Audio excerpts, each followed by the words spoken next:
Polisi menghadirkan 5 pelaku penembakan terhadap mantan anggota DPRD Langkat Paino dalam konferensi pers di Direktorat Reserse Kriminal Umum Polda Sumatera Utara. Kelima pelaku ditangkap di Desa Sembahe, Deli Serdang, Sumatera Utara dan Aceh. Para pelaku memiliki peran berbeda dengan otak pelaku penembakan Tosa Ginting.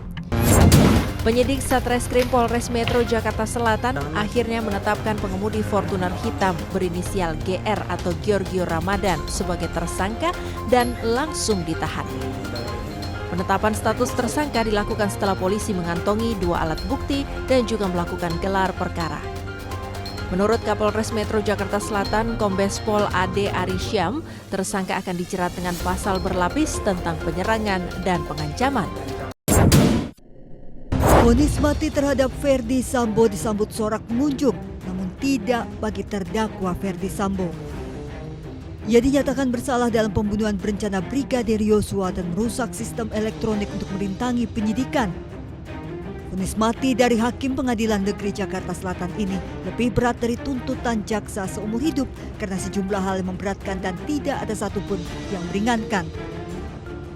Namun ternyata vonis ini menuai polemik di mata praktisi hukum karena adanya celah dalam pasal hukuman mati di KUH. Putri Chandrawati harus mendekam 20 tahun penjara, lebih ringan dari tuntutan jaksa 8 tahun.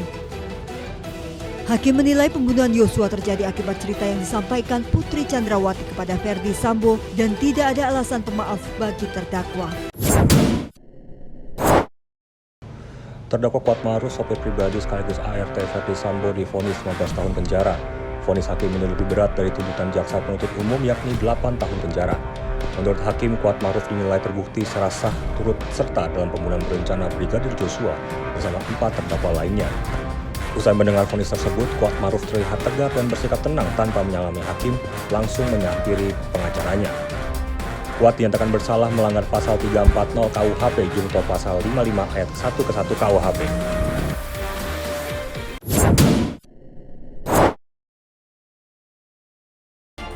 Pada hari ini Menkominfo Johnny G. Plate menjalani pemeriksaan di Kejaksaan Agung terkait kasus dugaan korupsi penyediaan infrastruktur stasiun pemancar atau BTS.